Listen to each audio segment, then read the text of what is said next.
you have the most powerful person in the world, in theory, being committed, or so it seems, to blowing up the entire world order that preserved a measure of peace and prosperity.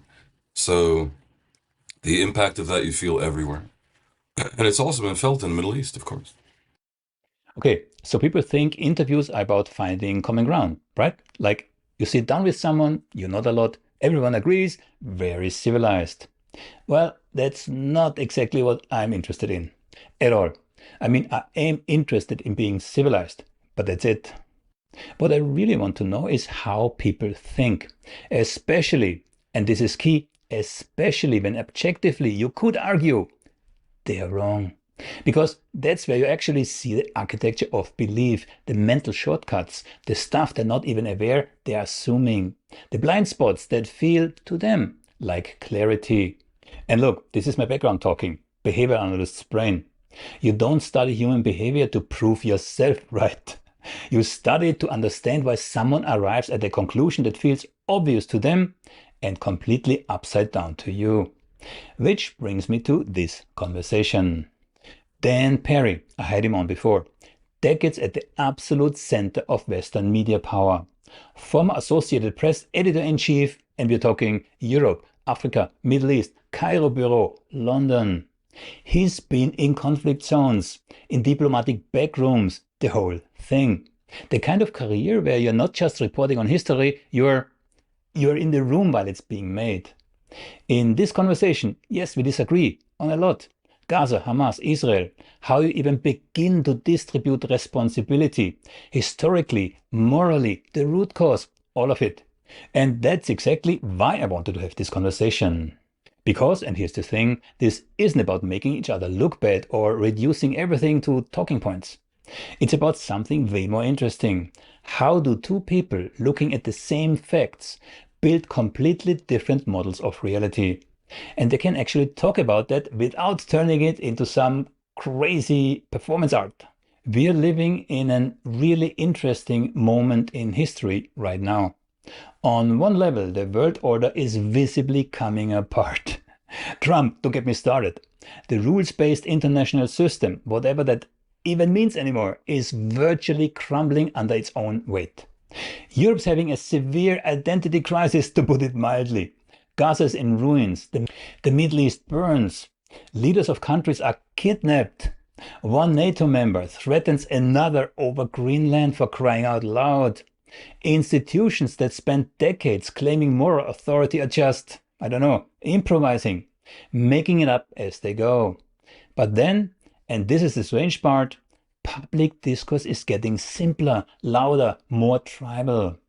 Everyone's supposed to pick a side. Nuance gets treated like betrayal. Even asking questions, that's weakness. Curiosity is even suspicious. So no, I'm not doing that. You're going to hear disagreements in this conversation, sharp ones, real tensions at points, but then moments where we almost find common ground and then we just diverge again. That's not a flaw, that's the whole point. Because if you actually want to understand power, violence, ideology, conflict, any of it, you can't just listen to people who already agree with you. You have to sit with voices that force you to examine whether your thinking might be incomplete or lazy, or where theirs might be. So this isn't designed to make you comfortable. It's designed to make you think. And if at some point you feel uncomfortable, good. That's usually where the interesting part starts. Let's go. Dan Perry, nice having you back. How are you? I'm good. Thank you, Thomas. Good to be back. Likewise. I just checked the last our last conversation was somewhere in 2024. That's quite a while back. And I believe anyone have if anyone would have told you or us what has all happened in the meantime, we both wouldn't have believed it. Yeah, well, I mean, it seems like only yesterday, but I guess time flies when you're not having fun. Um, yeah, a lot has happened for sure. And yet a lot has stayed the same. Hamas is still in Gaza, and Netanyahu is still the prime minister of Israel. I think the main thing that has changed is that Trump has become the president of the U.S. I think it was in mid 2024, not after the election. I mean, I think in that regard, A lot of people just didn't want to believe it was possible, even though they saw that the Democrats were messing up that election and it seemed theoretically possible. And now that you have Trump as the president, it's a it's a global drama, and some would say state of emergency. It's not just another president.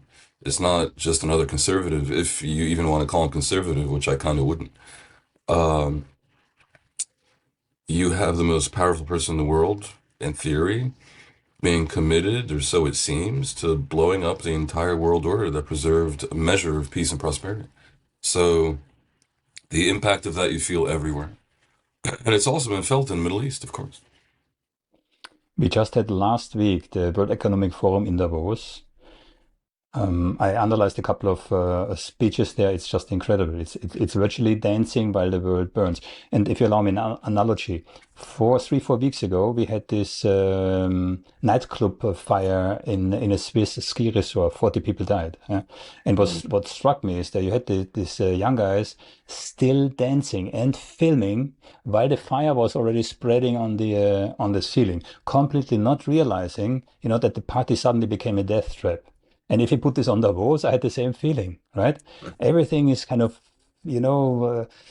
rules-based order. Yeah, I mean the speech of Canary, the Prime Minister of Canada, was quite was outstanding. But for the rest, I still had the feeling that they're still dancing while the world is on fire.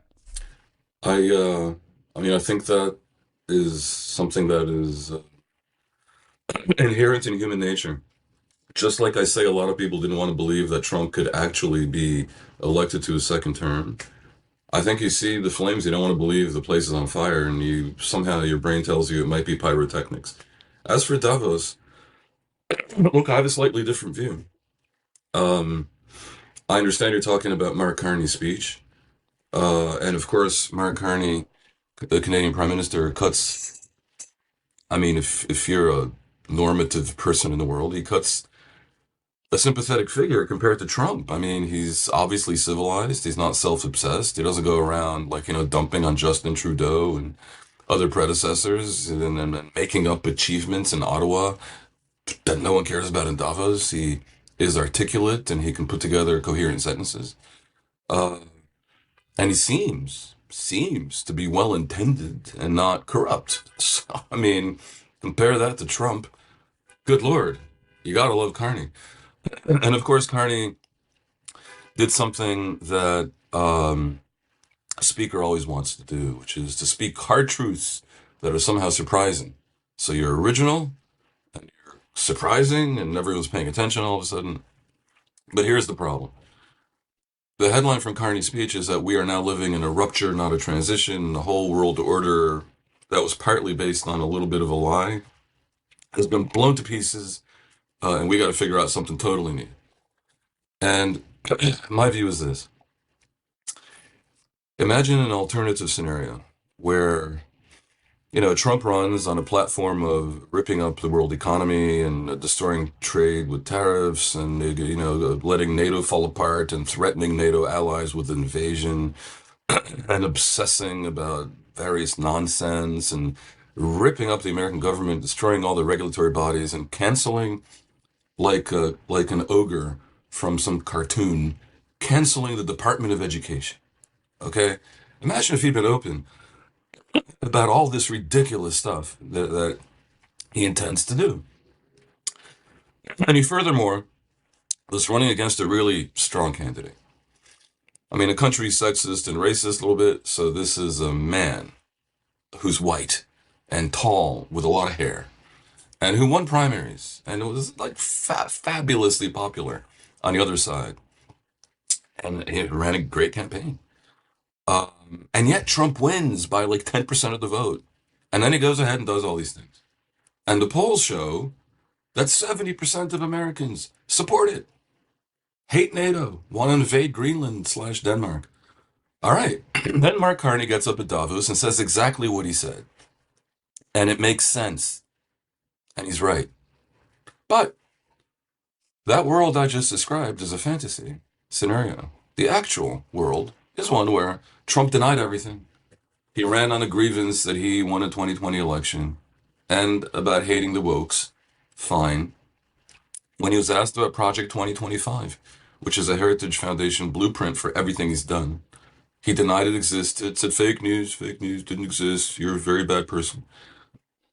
He won by 1% of the vote, 1.45. He didn't make 50%. The candidate running against him is Kamala Harris. Unbelievably weak candidate. Never won a primary, not in 2024, not in 2020. Very much tainted by hiding Biden's incapacity. Completely uncharismatic. Barely won. Goes ahead and does all these things, and every poll in America shows that the people hate it. They hate the tariffs. They hate the Greenland. They hate the ice. They hate most of it. They like the crackdown on immigration, but not this way. They hate the big, beautiful bill budget that makes the rich richer and increases the debt, the national debt, and increases the deficit, things that he specifically promised not to do. It's all a terrible misunderstanding and an accident. The American people have in no way chosen this. And Mark Carney gets up at Davos and says what he said. So on my Substack, I wrote about this in a column in Newsweek yesterday, and I repurposed it on Substack. And I have a caricature on Substack. You see Mark Carney, behind him is a house. Yes, there are flames coming out of the top window and out of the side of the building or something. So there's a fire in the house, but it's standing, and clearly the fire can be put out. And Carney's saying, the house is gone, nothing to be done. We're gonna live in a tent now forever. And it's completely unnecessary. He's conceding to Trump a destruction of the world order that is premature. And he's doing it to be interesting or something. And I'm very much unimpressed by that. Moreover, his his uh his recommendation was for middle powers like Canada to band together against the big bad monsters. And the big bad monsters, I think he means the U.S. obviously, and China. I mean, U.S. obviously because Trump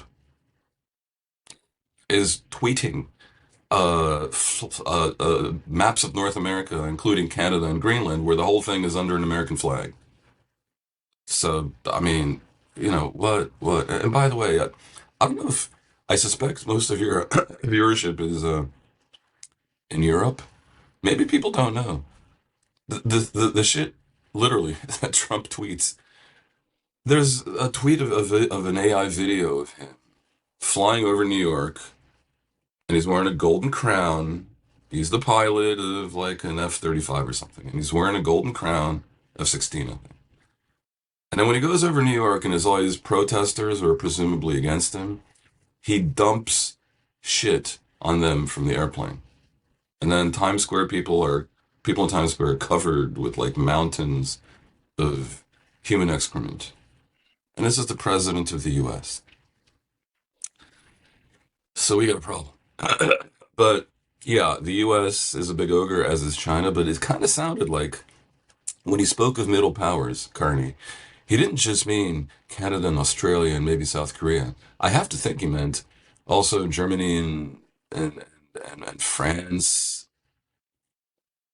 and other Global European South. countries. Well, if he's reducing Europe to a collection of middle powers, he's undermining the viability of the European Union as a singular unit that is maybe the equivalent and in some ways is superior, at least economically, of China and even the US. If it would be united, which is not. But it's trying, and in some ways might be. And you could argue that as an economic bloc, it is. Because look how the European Union at the highest level, at the United level, just struck an amazing, I mean, somewhat amazing, and certainly interestingly timed trade deal, free trade deal, almost free trade, with India. Massive. And that was European. In undermining Europe and pretending they're a bunch of middle powers, he's ironically helping Trump and Putin, because that is their common goal. So I understand that people loved Carney being basically a person who doesn't sound like an idiot, and he certainly didn't sound like an idiot. But I think much of what he said was strategically idiotic. Forgive me for being blunt. But it just was a week before Davos in China. where he signed some major trade deals, right? China. So, Well, I so mean, he's a they middle power trying to do middle power exactly. things. He also absorbed for that a threat from Trump to impose 100% tariffs on Mm. uh, on Canada. Now, this is amazing. It really is amazing. I really think Trump doesn't know how tariffs work. I'm And starting to think that it's real that he doesn't. yeah, but And do most Americans know how tariffs work? Because they think, apparently, they think, the Chinese pay the tariffs. I mean, well, that's what Trump has been saying. yeah, We've brought in billions. We've brought in hundreds of billions of from dollars, and the what? Chinese are From his paying. own people. From his own people. First China of all, the doesn't numbers are pay. false. Secondly, yeah, Yeah, it's American yeah, importers and yeah. exporters. So let's suppose that Trump, in his imbecility, really does impose 100% tariffs on Canada. Uh, okay, that's going to cause home prices in America to skyrocket because they depend on lumber brought in from Canada. So all the wood that is brought in from Canada is going to be doubled in price, at least. Okay? Yes, Canada will be bummed because they want to sell the wood. That much is clear. But Canada will not pay anything. They'll look for new markets in China and in Europe and in the global south. That's what will happen. And it'll be disruptive to the Canadians, but it'll bring inflation and misery to Americans. Now, there really is a fork in the road. Does Trump know it or not? He's lying. If he knows that he's lying about it, then the question is how dumb the people are. Answer, a lot of them quite. Uh, but if he doesn't know it and he's not lying and he's the one who's dumb, then we got a global emergency. And neither one is particularly good a scenario. And it comes down, I think, to the Supreme Court. They were supposed to rule 2 weeks ago, last Friday. So 2 weeks, almost 2 weeks ago. And How many of those judges, sorry, how many of those judges are now appointed by Trump from, well, not a majority. I think three are appointed by Trump. yeah. But they have a supermajority, 6-9 for conservatives on the court, because Mm. others were appointed by Bush. Um, and Bush Senior, like um, Clarence Thomas. Well, the tariffs are illegal. And again, I assume you know why, but I doubt our listeners do.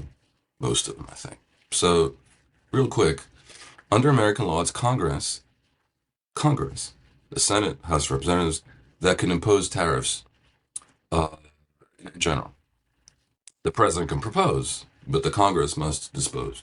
So uh, there is a loophole from the 1960s that says you can impose tariffs by executive order in specific cases of a pinpoint economic emergency. So if the U.S. car industry is about to collapse right now, tomorrow, unless we stop imports of cars from China, then the president can do it by executive order on a specific industry from a specific place for a specific time to handle the emergency. And then reality catches up and we go back to something normal. So Trump's solution is he just declared trade with everyone from everywhere at all time with all things an emergency. All trade is an emergency. And based on that, he you know presents charts of like every country what their tariffs are going to be just on his whim. Not legal. Uh, but Trump discovered something really, really amazing that others didn't discover before him. Uh, you can do illegal stuff, and then if if your party's majority in the parliament is a bunch of lemmings and sardines and quislings, then they're not going to stop you. And then you're left with the courts, and the courts take time. So, for example, you could say, right, we're gonna hand out the death penalty to everyone named Thomas. Very dangerous people, very dangerous people. And you start killing Thomases. Thomas Karat is over in Europe. He might get away with this, but my friend Thomas Pochet, no, no, no. He's rounded up by ICE and put to death. This is illegal. But the courts take time. Maybe a local federal court in my friend Thomas's Home state tries to stop it, but the federal government immediately appeals to the district court of appeals, and it goes to the Supreme Court, and the Supreme Court will sit on it for like 2 weeks, maybe 2 months. In the meantime, you've killed every Thomas. And by the time the Supreme Court rules against you, which presumably they would, even though they're conservative appointees, it's okay. You've killed enough Thomases. You move on to killing Dans. Yeah? Hmm. Uh, and people forget because you start threatening war against Denmark. He's discovered this. It's crazy. Now, no one in the history of the world or of the US would have behaved this way. I mean, I'm old enough to remember Nixon. I remember as a kid watching Nixon on TV resigning and saying, I am not a crook. I'm not a crook, said Nixon. He cared. He cared that we should think he's not a crook. Trump is like, I'm a crook. People who aren't crooks are very bad people. Don doctrine, right? Not from The Donald, Don but from Road the doctrine. Don, from the mafia Don. Yeah. Yes, well, from Donald, from the Mafia Don, and of course an oblique reference to the Monroe Doctrine, where America controls what happens in the Americas. Hence, you can Yeah. abduct the dictator of Venezuela, you can threaten to annex Canada, you can threaten to invade Greenland. Yeah. So if Russia exercises their kind of Monroe doctrine in their sphere of influence, we are almost preparing now Europe for hot war with Russia, because this is what I see Europe's direction is going to. At the same time, we have an American president who says, no, no, no, the Western Hemisphere, that's all ours. And we pick this president out and we kidnap him and we change the government there. I mean, not to forget that America has changed what 75, 80, they had 75 to 80 coup attempts and actual coups since the Second World War. So that's not something new for America. But as you said so explicitly, right, in the national security strategy being outlined. Yeah. By the way, 49 times, and you can check it, 49 times the word Europe and the word want, coincidentally, the exact same number in the security strategy. So apparently it was more about Europe than about America, right? The word, what was the second word? Want. I want. We Oh, want. America want. wants. Yes, yes, As a yes. linguist, that stuck Extremely out to me. jingoist. Look, I thought that was a shocking document. I mean, It not was. shocking in the sense of surprising, shocking in the sense of horrific. Uh, Basically, he broke with uh, almost 80 years of bipartisan consensus in America. Every leadership from the left or the right agreed that democracy is a good thing and promoting it is something America should do. One way to use American power is to maybe tell countries that are not democratic, look, if at all possible, be a little bit democratic. Threw that out the window. He doesn't uh, want to be a democratic leader. He wants to be an authoritarian leader, right? but, well, he doesn't want America to be much of a democracy, but he's also saying we shouldn't be in the business of promoting democracy because many countries aren't ready for it. As for Europe, this is a bit of a contradiction. The thing was full of contradictions. He's basically saying they've given up on Western civilization. Presumably, that includes liberal democracy. That's a fundamental invention of Western civilization. So it kind of looks like it maybe does care, but it isn't really what he cares about. When he's saying Europe has given up on its civilization, he's not talking about the niceties of democracy. And he's not even really talking about the thing that he pretends he's talking about, which is free speech. He thinks Europe is about censoring the AfD, Germany, and censoring opposition to wokeness and censoring or canceling pro-Putin candidates in Romania. It's about the Elon Musky free speech thing. Mhm. But what he's really talking about is that Europe has forgotten what it means to be white. That's what he's saying. That's what he's saying. I go to some of these cities, you can barely recognize the cities. He doesn't mean that that Paris is full of modern architecture and La Défense. That's not what he's talking about. He says I don't recognize it. He's talking about a racial issue. And it's a little bit comical because, sure, a lot of people aren't happy with the degree to which immigrants are dominant in Brussels downtown. I get that. Yeah, it's true that people are unhappy.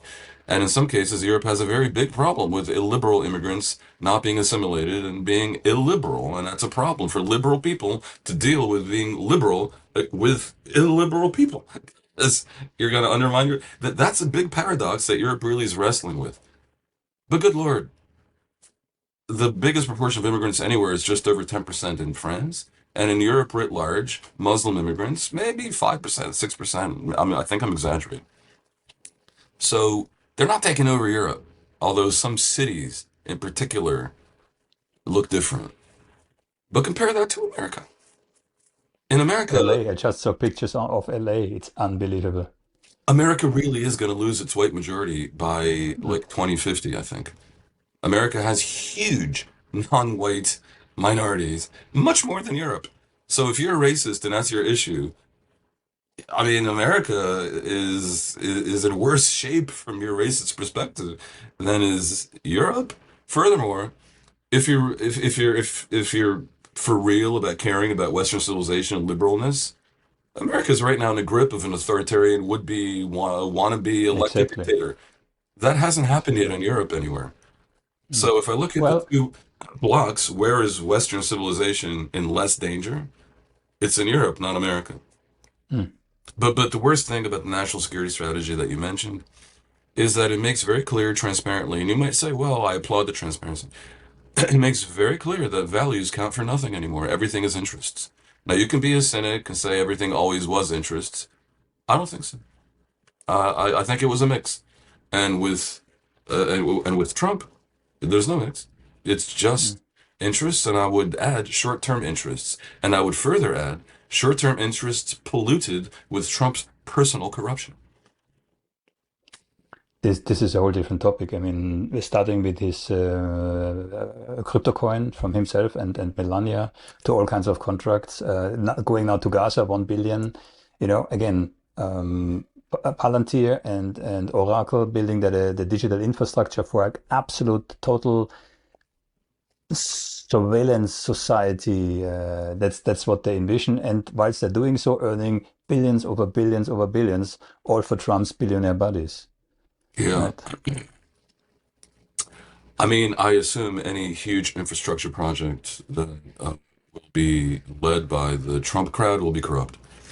As for and it would be crony capitalism and indeed nepotism. I mean, what's the son-in-law doing? His son-in-law, exactly. I mean, what the Exactly. hell? Yeah. It's Yeah. it's like you couldn't if you're trying to do really. I mentioned a cartoon before, a Marvel Mm, cartoon, about like an evil dictator elected president with the mm. corruption as a cherry on top of the rancid cake. This is what you got. On the other hand, surveillance state in Gaza, we got a real problem in Gaza. I mean, it's been run by jihadist terrorists for the past 20 years. You're trying to expunge Gaza of their support. You can no longer be pretending about the niceness of liberalness. You have your right to your point of view. They're trying to like burn out the Hamas DNA. And so I think with Gaza, most people observing it, including Palestinians, are outcome oriented. Like, how do we fix this disaster? And But what is the outcome? I mean, the best case scenario for Palestinians in Gaza is when they become dishwasher in Trump's hotels. mm, That's the best case scenario. well, I mean, it may be the best case realistic scenario, but the best case scenario available to Homo sapiens would be a complete elimination of all Hamas traces, a government dedicated purely to prosperity in Gaza, zero hostility to Israel, met by a liberal, moderate Israeli government, so political change in Israel, with masses of money coming in from the outside to build from the ground up a Gaza Singapore, with a port at peace with itself and the world, with its children educated to the maximal degree with foreign money, and the entire world, from North America to Europe to the East to the Arab countries that are wealthy, with the support of everyone else, because there's been regime change in Iran, everyone focused on making Gaza an example of what can happen when out of night comes day. And all the energy that humanity is focused on, is capable of, is focused like a laser beam on Gaza to make it an example of a phoenix arising from the ashes. That's the mm, best case scenario. mm. And Yeah, and and and any person who says, wait, my great grandfather fled from or was expelled from some village that no longer exists around Jerusalem, and I want to go back to Israel, and to make that happen, I want to start blowing up little kids in an Israeli shopping center. Anyone who thinks that thought is immediately stopped and put in a re-education camp by the surveillance state built by Jared Kushner. that's a very tricky one because then the main proposition for whole of Israel, if someone's great grandfather claimed, to have been in the 2000 years ago in Israel. Yeah? But I think you said something I very agree. important. That's a big You, paradox. I think people look the the aftermath of World War II created millions and maybe tens of millions of refugees, and you know this very well. Germans from Poland and other East European countries and Russia even were expelled. Um, Masses of Jews moving around, all kinds of nonsense in almost every country. I don't have to tell you what happened in the Soviet Union. I think 15 million Indians moved between India and what became Bangladesh and Pakistan, India, Pakistan. Yeah. Pakistan, Pakistan and East Pakistan, now Bangladesh. Millions and millions and millions. All right. In Africa, we don't even know what happened because no one paid attention to Africa. Uh, in Palestine, 600,000 Arabs left what became Israel.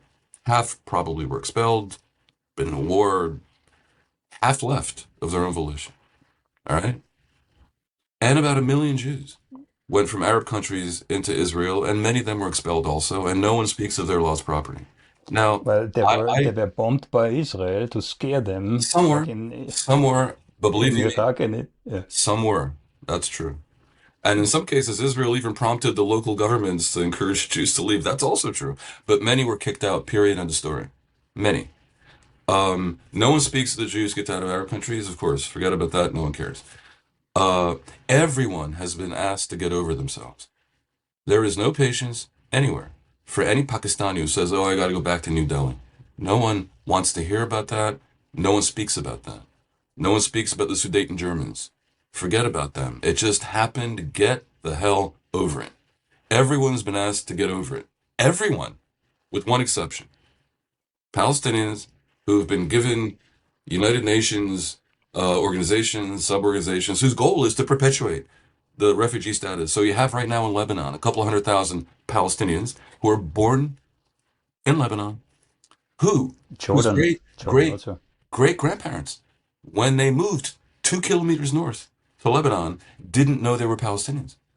Because if you find me one mention of the Palestinian people, not referring to Jews, but to Arabs, before 1961, you deserve a Nobel Prize for investigative journalism. It doesn't exist. They thought they were Arabs from Galilee. But now they're progeny, 3, 4 generations later, Palestinian refugees. Okay, give me a break. The Arabs have perpetuated this in order to perpetuate hostility to Israel and delegitimize Israel. Now you say, ironically, the entire Zionist project is based on a refugee claim from 2,000 years ago. Well, that's true. It's true. The world has many cases of paradox and hypocrisy. The Jews, given all their gifts to humanity, uh, and they are many, given what the world owes them with the Holocaust, given what the Europeans did to them with centuries of anti-Semitism and pogroms, the Jews say, forget about the Pakistanis, but give us a pass.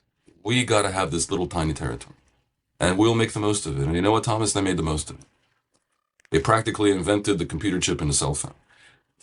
Give them the little tiny thing and let them have their somewhat comical refugee claim from 2,000 years ago. Hmm. My view. I'm sympathetic. I mean, I've discussed this before. Yeah. So coming out of the Second World War, and I was in London. I actually interviewed a number of Jewish Holocaust survivors, actual Holocaust survivors, a child Holocaust survivors, and some people on their periphery. So I'm absolutely sympathetic to someone who comes and has survived the Holocaust to want to have their own country. I completely get it. Yeah.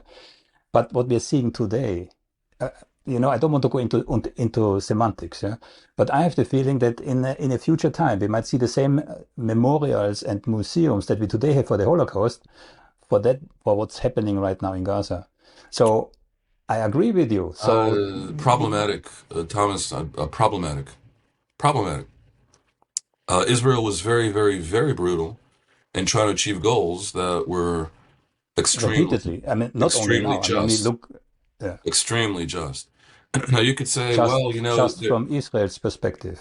from any perspective, it was the biggest. Getting rid of Hamas, getting back the hostages, first of all, sure, Okay, just. you're focusing on Getting after, rid of Hamas is number one in favor of the Palestinians. I mean, talk to people in Gaza, maybe. Uh, but putting that aside, they stopped worrying about the fact that, and as they're going after Hamas, there's like all these civilians in the way. They just stopped worrying about it, and it was unbelievably ugly, and I don't support it. But they even shot their own people. They even shot their own people. But by mistake. The point is, of course, that was by mistake. They were reckless. There's a very big difference. Hannibal doctrine. I mean, even after the Look, actual day. Thomas, they denied the Hannibal Doctrine. They deny it, Oh, of course they do. and Of course they do. they never. There's not one case where they admitted to implementing it, which basically means kill everyone, including your own people, if you must, to achieve a goal. Um, when they killed their four hostages, it was clearly a mistake. They didn't know, but it showed that they had a light trigger finger because of the trauma. I don't want to be put in a position of justifying this. I'm just saying if you're very brutal in trying to like expunge this terrorist nightmare that has just attacked you and massacred over 1,000 people, and you've just decided that's it, we got to get rid of these people, and you're very brutal about it, and you kill masses of civilians, that's pretty bad. But it's a little bit different from Hitler deciding on the final solution and creating a machine to exterminate Jews because they're Jews. And while you're at it, gays and gypsies. I mean, a machine to exterminate them is a little bit different from a brutal war in a just cause. And the comparison is ridiculous. And by the way, almost everyone who faced a very terrible enemy eventually became brutally reckless in an embarrassing fashion. And I point out what we, the Western allies, did in Dresden and in Tokyo with the firebombing, of course, as well as more recently what the Western alliance in Iraq did in Mosul and Raqqa, where the goal could not have been more just. Get rid of these monsters in Islamic State. But they ended up killing at least 10,000 civilians and probably more in Mosul. So to be blind to all that and to compare what Israel did to the fucking Nazis and to to ignore intent, I think is wrong, and it I think shows that how successfully anti-Israel propaganda has become part of thinking in the West. And by the way, where are all of the imbecile students at Columbia University, my alma mater, by the way, when it comes to supporting the people of Iran being massacred by their own criminal government? Funny, I haven't seen a single protest. Could it be? Could it be that this is the result of TikTok propaganda against Israel, but not against Iran? well, TikTok propaganda as of now is basically officially over, right? So Larry Ellison and co. took it over. The algorithm has already been changed. Now there is a new, ironically, there's a Palestinian-made social media platform called Upscrolled, which is now number one downloaded platform globally. Really? So yeah, check it out. It's called Upscroll. You can see it on the Apple Well, Store. there It's you go. globally number one to download. Yeah, Maybe the censorship Palestinians are free. going to be startup nation now. I can only hope. Not in Palestine, obviously. Yeah, somewhere else, right? But If coming, obviously not in Palestine, that's not Israel's fault. No one prevents this from being built in Ramallah or Hebron or Jenin or Qalqilia or Nablus. If they wanted to use their autonomy for good and to build a startup nation, and made clear that full independence would in no way threaten their very close by neighbors who have reason to feel threatened, namely the Israelis, they might have a better go of it than what's actually happened, you know? Well, I hope they do create a startup nation. I have nothing but goodwill and, and, uh, and karma towards the Palestinians, but their history has not been so promising, basically. It's And to give and just blame take. it on Israel wanting to kill them is, forgive me, is would be infantile.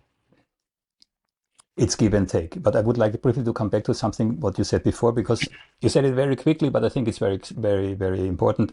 You qualified that all, the happy flow scenario for Gaza has to come with a different government in Israel. So we can't have such a right-wing government in Israel. So again, it's give and take. Yeah.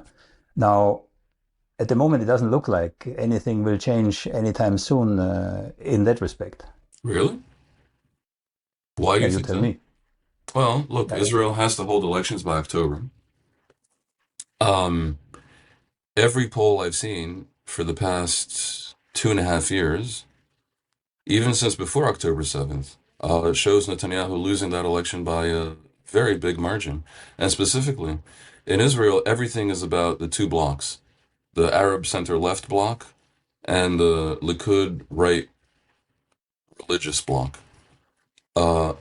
And every time Likud, right, and religious parties get 61 out of 120 seats, the right won the election.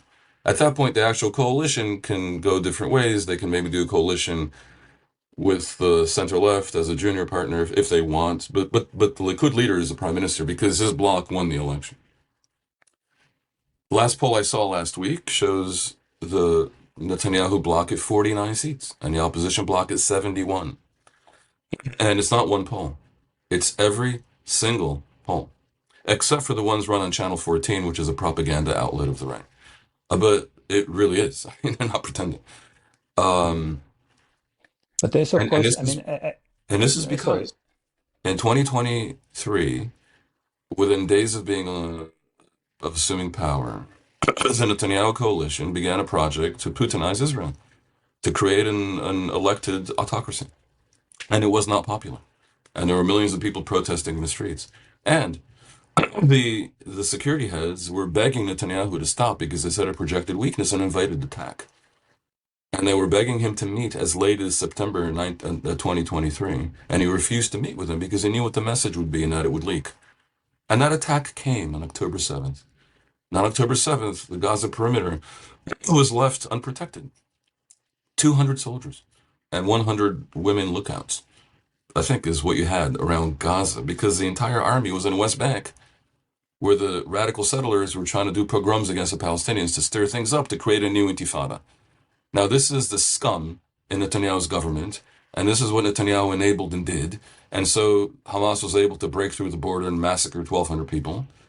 And Netanyahu gets blamed, rightly so. So what does he do? He starts a war that he then refuses to end because of the argument that, well, we can't do an accounting and an investigation what happened October 7th while there's a war. So he builds a paradigm that incentivizes the forever war, which trashes Israel's reputation. So I have to sit here listening to you comparing Israel to the Nazis. Okay, none of this is very popular. So he's going to be crushed in the next election unless he runs a great campaign or cheats. Unless, Trump tries now to install this board of peace in Gaza. And if you read this proposal, you will find that he himself is the chairman for life. He determines the board, and he also invited Netanyahu to join the board, which he initially refused, but then apparently accepted, He right? apparently So accepted because his arm was twisted by Trump. that can be. Now, where I want to go with this is, it could theoretically, I mean, there are also people think that Trump might, strive for a third term. But let's say next election, Trump is out for whatever reasons. He is The still the Constitution reason. chairman. Yeah, yeah. He's still the chairman of the Board of Peace in Gaza for life. And with Netanyahu sitting on there, what implication would that be for him as, I don't know, for his corruption charges, for example, which are also kind of, I don't know, they're not really stalled because I actually saw their interrogation tapes. Yeah, but No, the uh, trial continues, but as a joke, because Netanyahu uses every conceivable trick in the book to delay and obfuscate and as you introduce said, it takes nonsense. time in He's, America. The courts take time in America and in Israel. Yeah, exactly. no, it's but in Israel it's become a joke. It's 5 years and it just goes on and on. Netanyahu has become like an expert in prolonging it while complaining that it's going on so long. I mean, his hypocrisy and uh, bad faith and mendacity, lying, have reached a level where it's unacceptable anymore. So I, for example, am not interested in debating Netanyahu. He just needs to go. I can't. To debate him is to be brought down to his level. You come out needing a shower. Netanyahu must go. And I think he will go in this next election. As for the Board of Peace, you're taking it a little too seriously, I think. Um, if you really talk about the procedures and, what it means to have X or Y be on the board, this is obviously corrupt boondoggle for Trump. And it's meant to again make a play for the Nobel Peace Prize, and it's meant to make him look like a big boss in the world. And he's not even pretending it isn't a mafia. He would control who joins. He gets $1 billion from everyone who wants a permanent seat. Whoever else gets in, he decides. Whatever decisions the board makes, he can veto or approve. Whatever financial decisions are made, he can veto or approve or initiate. And he's there for life. It's a So private kingdom. It's a this real is true like private kingdom. Trump, the Trump castle. Uh, it's ridiculous. No, no serious constitutional democracy is going to join. And if they do, it'll be Hungary. arms twisted to pretend. It'll be to pretend in order to avoid tariffs if the Supreme Court doesn't squash the tariffs. It's just a joke to wait out Trump. The minute Trump is no longer empowered to do anything, the whole thing will implode. It won't exist in 2028. And no, Trump is not running in 2028. It's all just bullshit. What's more likely is that Trump will be removed by his own party before 2028 to create an incumbency for JD Vance. Um, but even even something as ridiculous as the Board of Peace might be helpful in Gaza. Because if there's one thing more ridiculous than the Board of Peace, it's having Hamas be in charge of a government. This has to end. And if somehow the Board of Peace can bring in enough players from the region and from the non-democratic world to create pressure on Hamas, maybe that's good. I have a great idea for the first action of the Board of Peace. Hold a huge event in the non-Hamas controlled part of Gaza, in the perimeter, and have Putin be there and have all the big Arabs be there, from Assisi to MBS to the Emir of Qatar to, you know what, Erdogan. Give Bibi something to shout about. Be like, no, no, no, we cannot allow Erdogan. Erdogan is a crypto supporter of terrorism. And he'll say that, and we'll ignore Bibi, and that'll be the big victory against Bibi. And all these people will be there, and they will say, we have $200 billion ready to go to rebuild this place. Hamas must go. Not pretend to go, go. We're going to give their scumbag terrorist leaders free pass to go wherever the hell they want, hopefully to hell, but we don't really care. They get out of here. And we have this technocratic government ready to go. We have the Board of Peace with Trump, who everyone admires, ready to supervise the whole thing. We have made Israel get out of the way. We kind of think Bibi's going to lose the next election anyway. And everything is ready, Palestinians, for the dperry Singapore scenario. But one thing has to happen. Hamas has to disarm for real, and now. You choose. Because if you choose badly, you're going to continue living in tents and on ruins. So have at it. And then I want to see polls by Khalil Shikaki, who sits in Ramallah, I believe, showing that 95% of the Palestinians would like this to happen. And then see if Hamas resists. I want to see this. And if the Board of Peace does this and brings about the first ever voluntary disarming by a jihadist group, then you know what? I'll hold my nose and pretend like this is not a ridiculous, corrupt joke. At the end of this conversation, because I know you are pressed for time, a little thought experiment. Let's say Hamas is gone, completely disarmed, gone, expatriated, whatever. Would it not require that the oppression stops if you want to get the thoughts, the ideas of Hamas out of the minds of Palestinian people? Because without stopping the oppression, because without stopping, I can't even say the status quo, but without stopping what's happening since 75 years, there will be another Hamas, there will be another group, there will be another generation. So without exterminating the root cause, do you really believe just rooting out Hamas will do the trick? I don't think that's the root cause. I just don't. I also don't think you're accurately describing what you call oppression for 75 years, actually 78, because it sounds like you're talking about the existence of Israel. Israel has 20% Arab citizens who aren't Hamasish. So are they being oppressed? A little bit, like the blacks in America. Uh, but on the other hand, you don't have a more classic potential fifth column in the planet in all history than Israeli Arabs, who are the same ethnicity as all the surrounding countries that were all at war with Israel. And yet, they're loyal, mostly. They're not oppressed, not really. I mean, budgets a little bit, yes, all kinds of stuff, but they're citizens and they vote. They have They judges.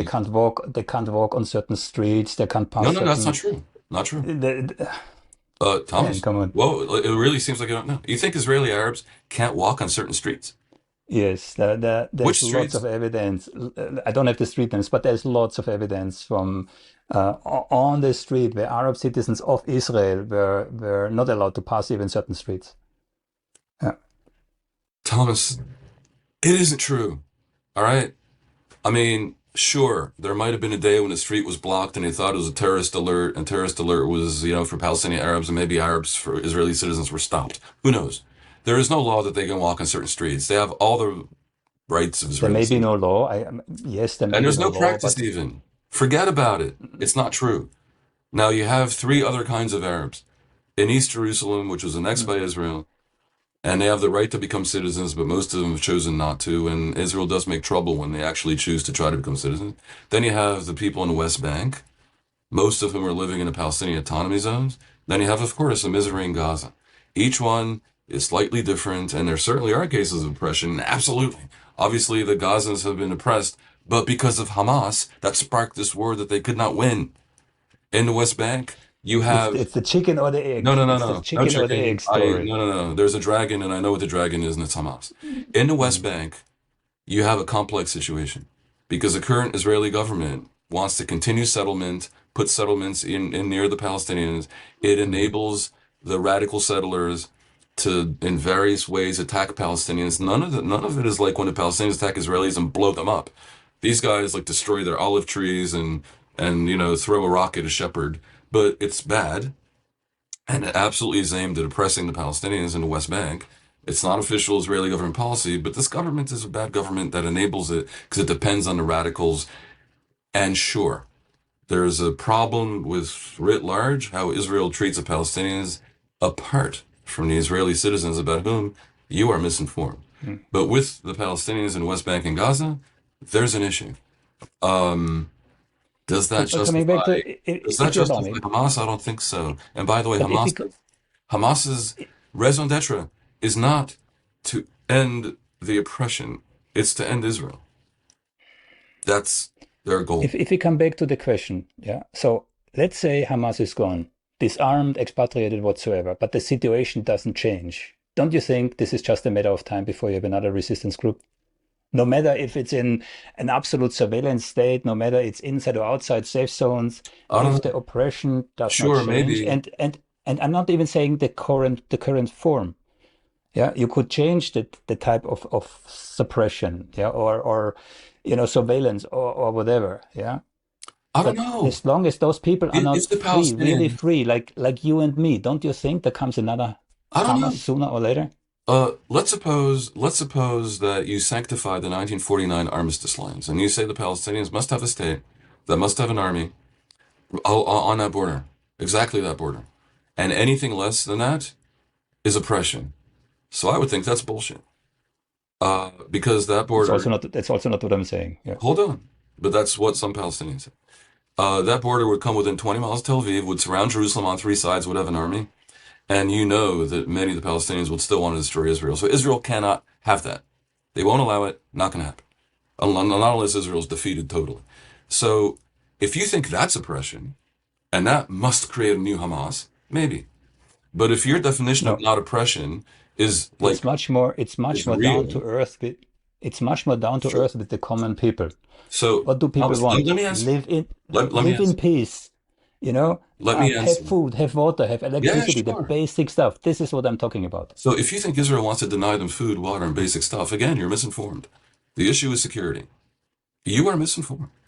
Uh, I absolutely agree they should have all that. And I personally want them to have independence and and a contiguous territory free of the Israeli army, but it must be demilitarized. And within those contexts, yeah, I think they could not give rise to a new Hamas. I think they could agree to live under certain uh, limitations, like not having an air force in his tiny territory, the way that Luxembourg doesn't have an air force, and that's not so terrible. Yeah. And of course, they should have food and water. This is so basic. The fact that you even asked that shows really, I mean, the idea that Israel oppresses them like the Nazis must have really struck root in Western Europe for nonsense this radioactive to actually be spoken. Yes. No, whatever There is happens, whatever, at let me this answer. very moment. Whatever happens, even if another resistance group comes about because they don't like the borders offered to them, even then, it doesn't have to be a nihilistic jihadist group in the thrall of Iran that's delighted to have its own people die because that serves some jihad cause. The particular virus that is Hamas and Hezbollah and the Houthis and the Shiite militias doesn't need to arise again from oppression. Oppression doesn't need to give rise to that monstrosity. It is a mutation of Islam. It is a product of Iran, of the Islamic Republic.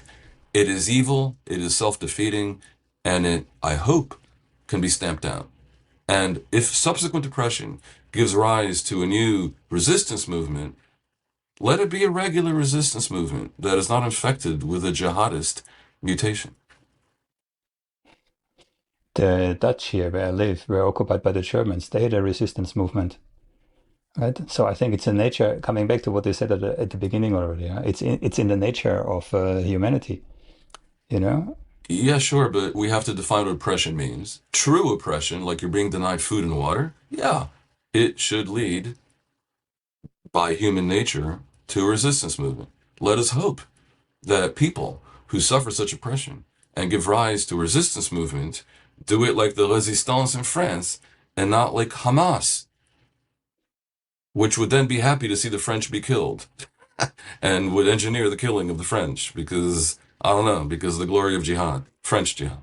You see what I'm saying? You're flirting with defending the indefensible. There is no defense for Hamas. There's the defense for the PLO, maybe, in its old terroristical variant. A resistance movement wanting to kill people who oppress them. But Hamas has no justification. Jihadism should be wiped out from the face of the earth. And I say that as a liberal, because I cannot handle the illiberalism of jihadism that literally is trying to kill its own people. It's to my We mind have in Al the Julani, we have Al Julani now, the former head of ISIS, shaking hands with Trump in in the White House. well, first of all, Trump is not my gauge of decency. No, I get it. Secondly, look, it's a Christian idea that you can be redeemed. Where once you were evil, now you walk in the valley of light. I guess it remains to be seen. Mm, that remains to be seen. Yes. Hey, then concluding, I would really like to say something, yeah? We both know we don't see eye to eye on certain topics. Nevertheless, I really enjoy the conversation with you, and I appreciate that you come on, right? So there are certain things that we definitely agree on when we look at Netanyahu. I would caution, and the same is true for Trump, Netanyahu, and Putin, removing those leaders. I mean, I always say, be careful what you wish for, because the alternative might even be worse, right? So if you come back to Israel very briefly, if Netanyahu loses the election, in a nutshell, encapsulating, what would be the change really, if there would be any? Night and day. Night and day. To begin, Also for Gaza, for the West Bank. You really think that? yeah, of course. Netanyahu is absolutely corrupt and obsessed with staying in power and will stop at nothing to stay in power. He's not a normal politician. There's a notion that all politicians lie. There's a notion that everyone's corrupt. Such notions, such cynical notions, basically serve the truly corrupt and the professional liars. I've lied, you've lied. We're not Donald Trump who lies like he breathes oxygen. I mean, I don't prefer to lie. Uh, Netanyahu and Trump are that way. They're very different. Whatever comes next will be a normal person leading a cabinet of normal people whose fundamental What makes you so inclination, confident? What makes whose you so fundamental confident? inclination is good if at all possible. And that is not But to what carry makes you so confident that this is really happening? Because if you look at the history of America, for example, geopolitically, it never changed anything. They went the course they had already since the Second World War. I So couldn't disagree more. Trump has been a departure from everything that preceded. this, yes, agree, except Trump. I agree. Yeah. But Well, prior to no, that, but yeah, there's also been differences. There's been minor differences. Yeah. there would But not have again, been coming back there to, will not have been a civil rights movement in America if not for the Democratic Party. No, I'm sorry. I know yeah, Israel. I said specifically geopolitical terms. Geopolitically, there's been a bipartisan consensus, more or less, since World War Exactly. II, and But that's again, specifically on Israel. So if there comes somebody replacing Netanyahu, I mean Netanyahu is not the only one who executes this. What's happening right now? He needs the military. He needs political support. It's not only Netanyahu. So if you Netanyahu's a say very good politician agree, who flirts very much with one man rule. There are certain politicians that managed it. Like if you look at Keir Starmer in Britain, I don't think he can do crazy shit and stay in power more than a few days. And that applies to most prime ministers and chancellors and presidents of normal constitutional democracies. But then you have exceptions, and Trump is an exception. He figured out a way to do the craziest nonsense, and of course is not just that he has figured out a way. The U.S. Constitution very definitely gives the executive potentially great powers. Look, if Bibi's gone, a number of things happen. The corruption ends. The huge argument with Europe ends. The basic situation where Israel is flirting with being a rogue country that doesn't care what anyone but Trump thinks ends. The dependence on the Haredim ends. The dependence on the ultra Orthodox. So that internal issue in Israel, which is internal but affects geopolitics also, they're the third of the settlers, ends. The dependence on the far right ends. And that dependence on the far right prolonged the Gaza war because the far right wanted a forever war. Um, and the government will be dominated by people looking for an accommodation with the Palestinians. And I know them, and I know it. And if you tell me there's no difference, I don't know. You're kind of ignoring that Rabin did the Oslo Accords that established autonomy, and that Barak and Olmert offered the Palestinian statehood on 97% of the land they seek, and both times these idiots rejected it. Uh, Things happen differently if you have non-evil people in power. So I don't know. Sometimes people on the left can be a little bit too cynical. I myself am on the center left, but I'm not that cynical. I mean, there's different people, different mindsets, different value sets yield different outcomes. In the case of Israel, if the far right and the Haredim no longer have a stranglehold on government, and if the prime minister is no longer a venal character like Netanyahu, far better things can happen. okay. Then last question. I know you were the chief for Associated Press, but these days, today, what are you doing? I mean, when people want to reach out to you or want to read what you write, where can they best find you? Uh, I mean, they can email me at dperry2018 at gmail.com. I do various PR work, by the way, which is not heavily subsidized. So I'm a consultant. I have a company that consults NGOs and so forth. Uh, I am a Substacker. So I went from being, for 28 years, the most company man person conceivable, working for the same company, the Associated Press, and rising. I became, in the end, the editor in chief for Europe and Africa, based in London, and then the editor in chief for the Middle East, based in Cairo. So I went from being company man to being creator economy Substacker. I would love for everyone to sign up to ask questions later, which is Dan Perry, which is danperry.substack.com.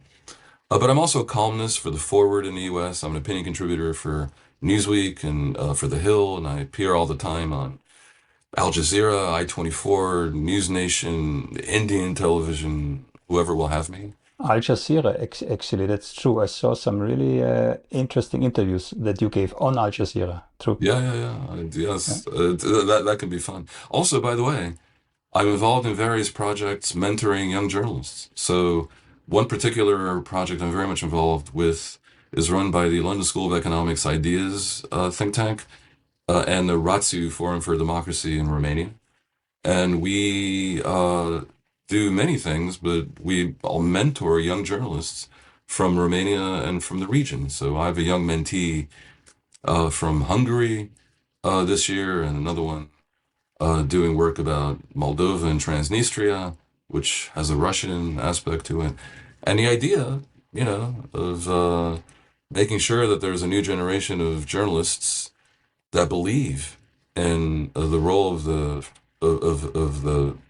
the press as a public good and not just a business, but also know how to make it a business without vulgarizing it. That's a complex balance but a necessary optimum that is tough to strike.